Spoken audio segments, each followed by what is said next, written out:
roles in politics or in business or in every other walk of life, to go into schools and talk to girls and say to them, look, I did it, so can you. And I think only by doing that can we really start making changes.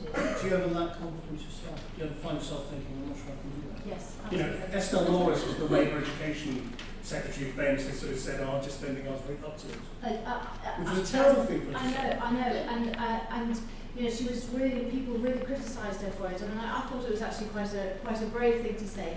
But I think that's true. I think generally, men are kind of they present themselves much more confidently, and women are sort of much more, they're not so thrusting. And I think we just need to get more thrusting. Speaking of thrusting, the things are a man who never lacks confidence.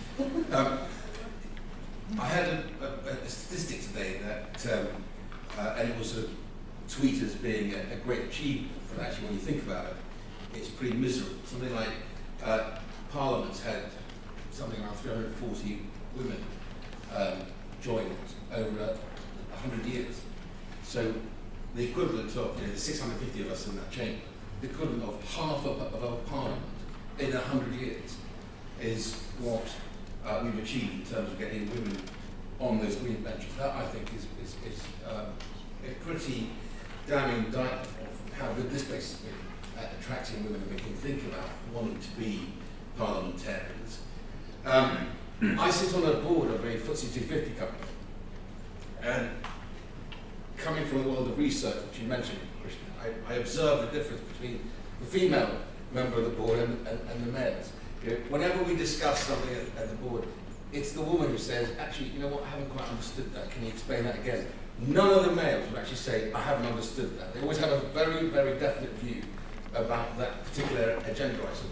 And I think before SatNav came along, the sort of urban myth that men never ask for directions, whereas women do, really emphasises the quality women can bring to any debate, to any piece of thinking that you need to do when you're making decisions. So do you believe ultimately in basically just appointing loads of women to the cabinet to be positive role models? Julian says you've got to be the best person for the job.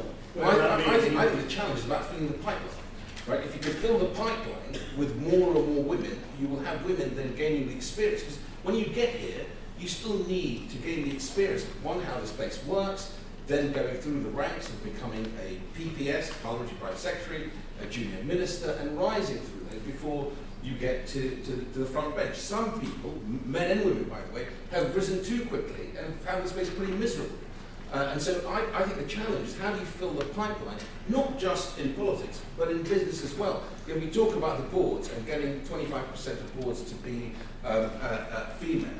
I think it's also about the executives. How are you bringing people through an organisation, whether at Channel 4 or elsewhere, so that they actually think about taking a senior role. And a lot of that is also about the work environment. The work environment was designed by blokes, right? So we need to think about how we redesign it, re-engineer it, so that actually it works for women as well. You want to come back? Yeah, it's just that one of the things that people often say about the House of Lords is that somehow they think it's more egalitarian. Well, I'm sorry, but it isn't. And in respect of women, we have roughly the same percentage of women as there are in the House of Commons. Now, I can't explain this, given that the political parties there have much more opportunity to appoint women if they would like to do so. And so, to me, there are these really deep barriers that prevent men somehow, often, from appointing women to these positions. Okay, who's got an opinion on this they want to share? Who thinks there should be more aggressive appointments of role models for women, or not? Yes, there's a hand up there.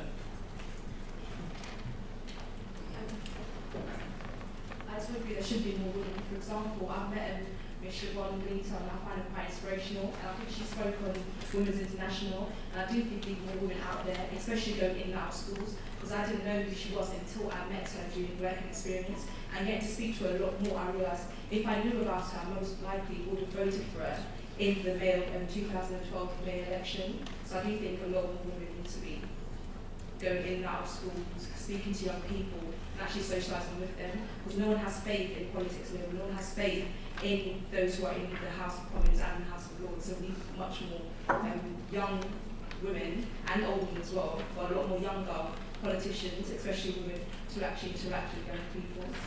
Okay. Who else? Yeah. You don't have to be a woman to speak on this. I think Baroness Young is right, that there's these entrenched values and environments that prevent women from really moving up when they might be the best candidate, as Julia said, which is obviously the objective of an appointment. But, like Natasha said, she wouldn't have been elected. And that doesn't mean she wasn't the best candidate. It means there's entrenched values, entrenched systems, traditional misogyny, essentially, throughout all levels of society that mean women don't get appointed to these roles. So unless you force it through and it becomes the norm, then you're never going to enact that change. Like we said, we've been waiting 100 years for that kind of dichotomy. We haven't got it yet. 2013, we've got to really push it. Otherwise it's not going to happen. Natasha, please. I think that was very interesting. Krishnan just said you don't have to be a woman to ask a question here on this. One of the things that's really important is also about changing men's attitudes. When I was first elected, I had a toddler who was 1.5 and I had a baby a couple of weeks after the general election. And certainly I felt that people wanted me to talk in debates about childcare. I had no interest in childcare whatsoever. It was a nightmare at home, but I didn't want to talk about it at work. What I did want to talk about was kind of trade union issues, work issues, and actually, you get, even once you get here, or education. I want you to talk about education a lot. And welfare reform. That was my big thing. And so it's really also about the men making sure that they're talking about childcare. They're talking about the softer issues. And that way, I think, then we can really start sort of spreading the load. Julie.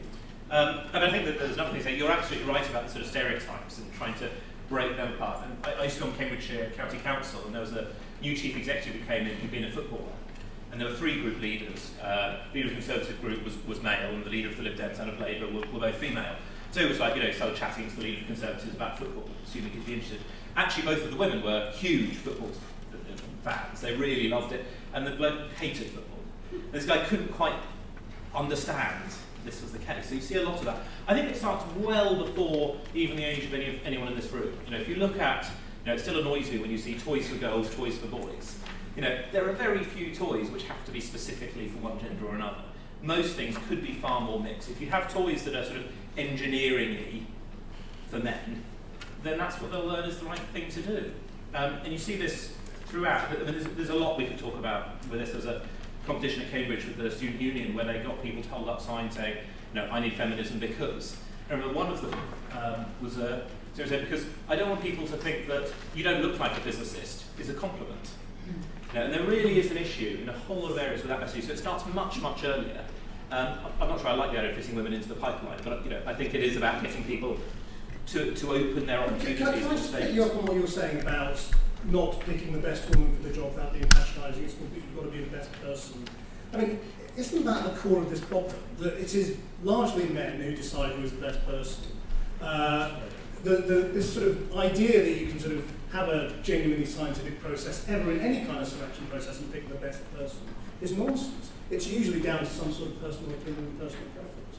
So why not actually just have much more of an active policy to promote women until you've got some sort of equality? The question is how far you go. So within the Lib Dems, for example, when there is a selection process, there has to be at least one female candidate, at least one male candidate. So there's always a chance.